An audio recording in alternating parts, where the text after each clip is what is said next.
Om Shanti. Mama का पुरुषार्थ। Mama का पुरुषार्थ इतना गुप्त व तीव्र था जो ममा को कभी अलग से कुछ पुरुषार्थ करते हुए नहीं देखा, परंतु उनकी हर एक्टिविटी दूसरों से अलग थी।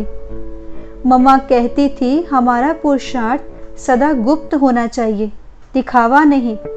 सेवा छोड़कर सबसे अलग होकर योग में नहीं बैठना है।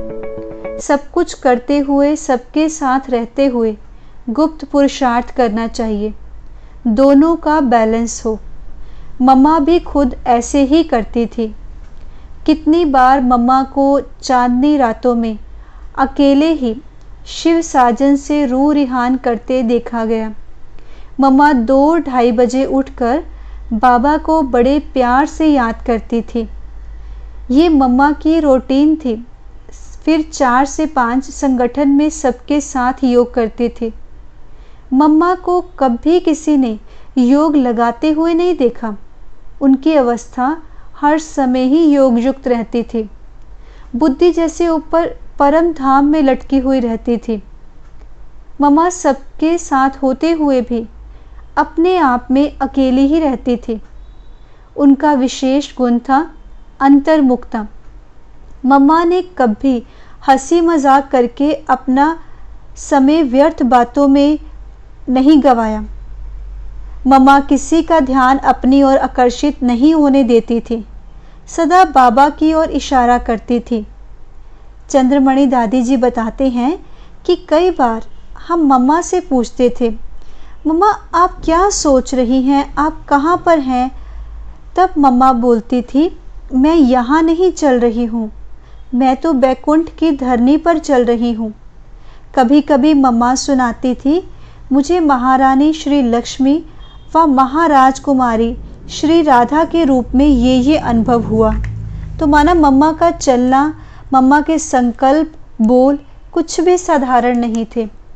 उनके संकल्पों में भी भविष्य का नशा छुपा हुआ था। अपने भविष्य व बाबा के महावाक्यों पर उन्हें 100% निश्चय था। पुरुषार्थ की ही बात पर एक बार दादी जानकी जी ने मम्मा से पूछा कि मम्मा हम क्या पुरुषार्थ करें?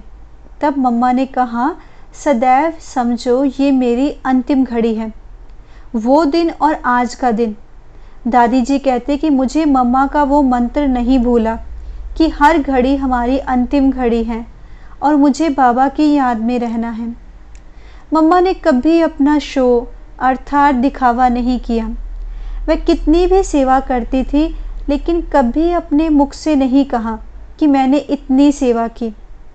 मम्मा 1.5 माह सेवा करके बेंगलोर से पुणे आई थी। बहुत सेवा की, परंतु फिर भी नहीं सुनाया कि मैंने ये सेवा की है। जो भाई उनको लेने गया था उसी ने थोड़ा सुनाया था। तो दादी कहते हैं कि जब हमने पूछा, मम्मा से पूछा कि मम्मा सेवा कैसी थी, क्या किया, तो मम्मा ने कहा सेवा अच्छी थी, बस इतना ही कहा, इससे ज़्यादा कुछ नहीं। इस प्रकार मम्मा अपने बारे में किए हुए काम के बारे में कभी दूसरों को नहीं बताती थी। वे जितना त्यागी थी उतना वैरागी भी थी और उतना तपस्वी भी थी। एक बार किसी ने मम्मा से पूछा, मम्मा आप अपने मन को कैसे शांत रखते हो? तब मम्मा ने कहा, ये मन तो हमारी छोटी बेबी है, मैं उसको कह देती हूँ कि अभी तुम शांत रहो, जब ज़रूरत पड़ेगी तब मैं तुमको बुला लूँगी, तो मन चुप करके बैठ जाता है। ऐसे हमारी प्यारी मम्मा मन जीत भी थी। तो मम्मा के आज के गुण से हमें ये प्रेरणा मिलती है कि मम्मा के समान हमें गुप्त तपस्वी व सेवाधारी बनना है। अपने मन को आपे ही समझाकर शांत करना है और हर घड़ी अंतिम घड़ी समझकर पुरुषार्थ करना है। ओम शांति।